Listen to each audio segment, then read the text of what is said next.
আসসালামু আলাইকুম। আজ আমি আপনাদের সাথে শেয়ার করতে যাচ্ছি গড়েই একদম রেস্টুরেন্ট স্টাইলে নরম তুলতুলে আর অসংখ্য লেয়ারযুক্ত লাচ্চা পরোটা তৈরির সবচেয়ে সহজ রেসিপি। অনেকেই চেষ্টা করেন কিন্তু পরোটার সুন্দর লেয়ার আসে না বা পরোটা শক্ত হয়ে যায়। তাই আজ আমি ধাপে ধাপে দেখাবো কিভাবে ময়দা মাখতে হয়, কতক্ষণ রেস্ট দিতে হবে আর কোন ছোট ছোট টিপস অনুসরণ করলে পারফেক্ট লাচ্চা পরোটা তৈরি করতে পারবেন। প্রথমে একটি বাটির মধ্যে নিয়ে নিচ্ছি মেজারমেন্ট কাপে মেপে 1.5 কাপ পরিমাণ ময়দা, দিয়ে দিচ্ছি স্বাদ অনুসারে লবণ, 1 চা চামচ পরিমাণ ভর্তি করে চিনিটা অবশ্যই দিবেন, এতে পরোটার টেস্ট অনেক গুণে বেড়ে যায়। দিয়ে দিচ্ছি 1.5 টেবিল চামচ পরিমাণ তেলটা দেওয়ার পর হাতের সাহায্যে খুব ভালোভাবে ময়দাটাকে ময়াম দিয়ে নিতে হবে।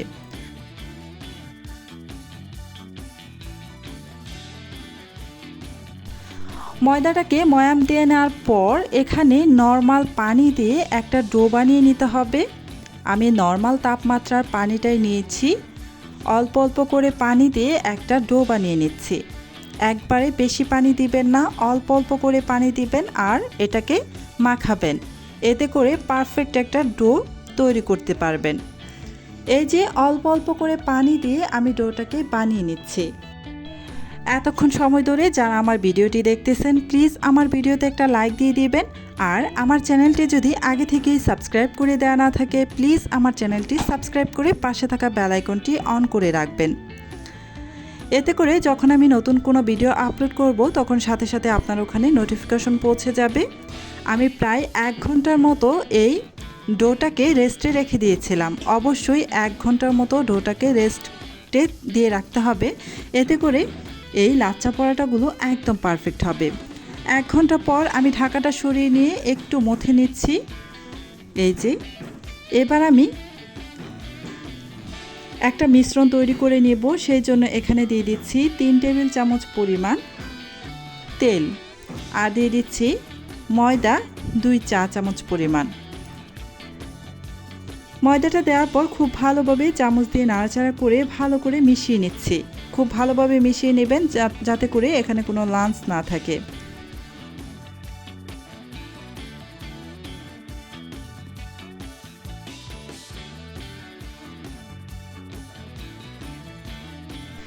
মিশ্রণটা হয়ে গেছে, এখন আমি একটা সাইডে সরিয়ে রাখছি, পরবর্তীতে ব্যবহার করব। আর এই যে আমি ডোটা যে 1 ঘন্টার মতো রেস্টে রেখে দিয়েছিলাম, এতে করে এই ডোটা কিন্তু খুব সুন্দরভাবে নরম তুলতুলে হয়ে গিয়েছে, অনেকটাই সফট হয়েছে। এবার সামান্য একটু হাতে তেল মেখে নিয়ে তারপর এই ডোটাকে ভালোভাবে মথে নিচ্ছি।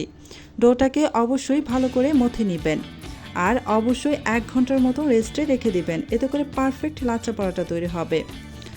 এবার ছোট ছোট লেচি কেটে নিচ্ছি। লেচিগুলো আমার কাটা হয়ে গিয়েছে, এবার এখান থেকে একটি লেচি আমি উঠিয়ে নিচ্ছি আর বাকি লেচিগুলোকে আমি ঢেকে রেখে দিব।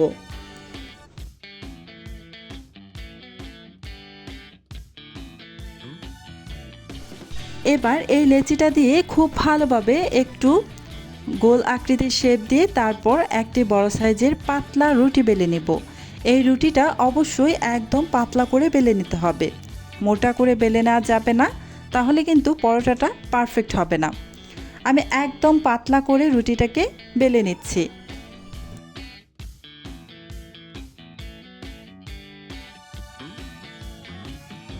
রুটিটাকে আমি যতটা সম্ভব পাতলা করে বেলে নিয়েছি। এবার এখানে আমি দিয়ে দিব যে তেল আর ময়দার মিশ্রণটা রেডি করে রেখেছিলাম, সেই মিশ্রণ থেকে কিছুটা মিশ্রণ এখানে দিয়ে দিচ্ছি। প্রায় 1 চা চামচের মতো মিশ্রণ এখানে দিয়ে তারপর খুব ভালোভাবে রুটির উপরে লাগিয়ে নিচ্ছি। পুরোটা রুটির উপরে কিন্তু ভালো করে লাগিয়ে নিতে হবে।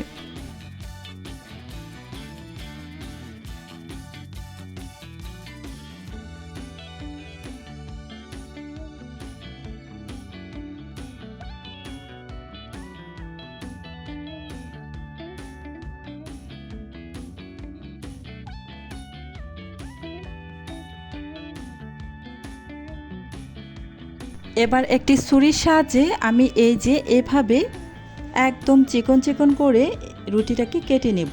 আপনারা ভিডিওতে দেখে নিশ্চয়ই বুঝতেই পারছেন আমি কিভাবে কেটে নিচ্ছি।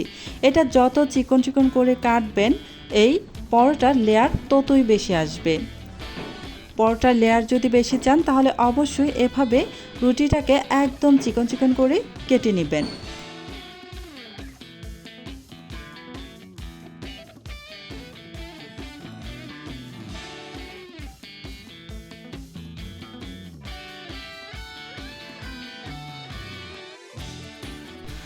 ভালো করে কেটে নেওয়া হয়ে গিয়েছে। এবার একটা সাইড থেকে এই যে এভাবে আমি মুড়িয়ে নিচ্ছি। আপনারা দেখে নিশ্চয়ই বুঝতেই পারছেন আমি কিভাবে কাজটা করছি। আমি এক সাইড থেকে এভাবে আলতো হাতে এভাবে মুড়িয়ে নিচ্ছি।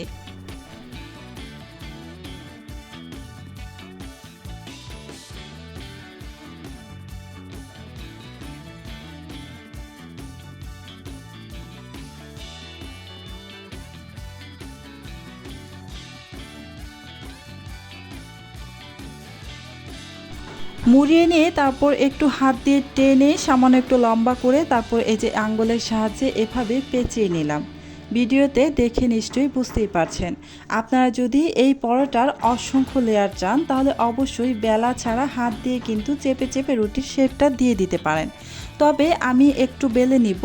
আপনারা চাইলে কিন্তু অসংখ্য লেয়ার যুক্ত করতে চাইলে অবশ্যই বেলা ছাড়া হাত দিয়ে চেপে চেপে রুটির শেপটা দিয়ে দিবেন।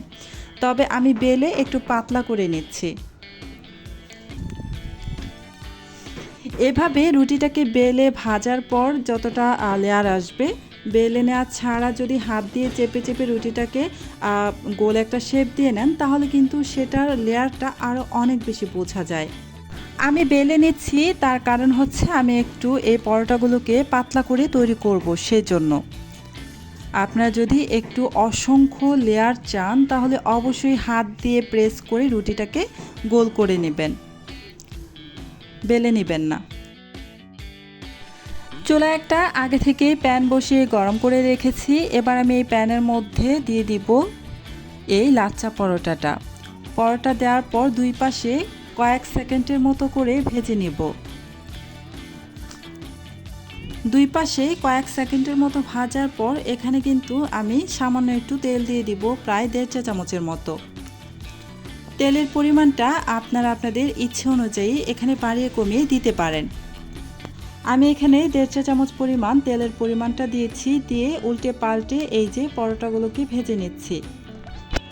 আপনারা যদি এই পরোটাটা খুব বেশি মুচমুচে করে ভাজতে চান তাহলে কিন্তু প্রথম অবস্থায় চুলার আঁচ একটু মিডিয়াম টু লো আঁচে রেখে তারপর ভেজে নেবেন। আর যদি একটু সফট চান তাহলে অবশ্যই কিন্তু এই পরোটাটা শুরু থেকে শেষ পর্যন্ত মিডিয়াম আঁচে ভাজতে হবে, অথবা শুরুতে একদম লো আঁচে তারপর লাস্টের দিকে এসে একটু চুলার আঁচ বাড়িয়ে দিয়ে ভেজে নেবেন এপিট ওপিট করে, তাহলে কিন্তু একদমই সফট হবে।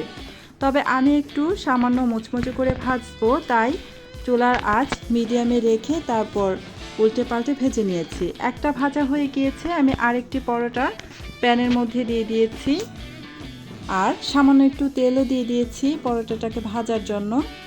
আমি আবারও বলছি তেলের পরিমাণটা কিন্তু আপনারা আপনাদের ইচ্ছে অনুযায়ী এখানে দিয়ে দিবেন। এই যে উল্টে পাল্টে এই পরোটাটাকেও আমি ভেজে নিয়েছি। দুই পাশেই খুব সুন্দর একটা কালার চলে এসেছে আর খুব সুন্দরভাবে ভাজা হয়ে গিয়েছে। এবার এই পরোটাটাকেও আমি উঠিয়ে নেব। সেমভাবে বাকি সবগুলো লাচ্চা পরোটা ভেজে নেব।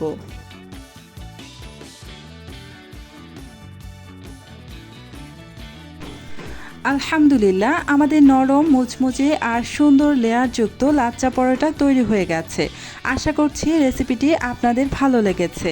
আর রেসিপিটি যদি আপনাদের কাছে ভালো লেগে থাকে অবশ্যই আমার ভিডিওতে একটা লাইক দিয়ে দিবেন আর আমার চ্যানেলটি সাবস্ক্রাইব করে পাশে থাকা বেল আইকনটি অন করে রাখবেন। এতে করে যখন আমি নতুন নতুন ভিডিও আপলোড করব তখন সাথে সাথে আপনার ওখানে নোটিফিকেশন পৌঁছে যাবে। এই পরোটাগুলো দেখতে যতটা সুন্দর খেতেও কিন্তু ভীষণ টেস্টি। আজকে আমি এই ভিডিওতে খুবই সহজ পদ্ধতিতে বানিয়ে দেখিয়ে দিয়েছি। এভাবে যে কেউ এই পরোটাগুলো তৈরি করতে পারবেন আর স্বাদে একদম অনেক অনেক বেশি টেস্টি হবে। আপনারা চাইলে একবার হলেও বাসায় ট্রাই করতে পারেন। আশা করছি আপনাদের কাছে ভীষণ ভালো লাগবে। আল্লাহ হাফিজ।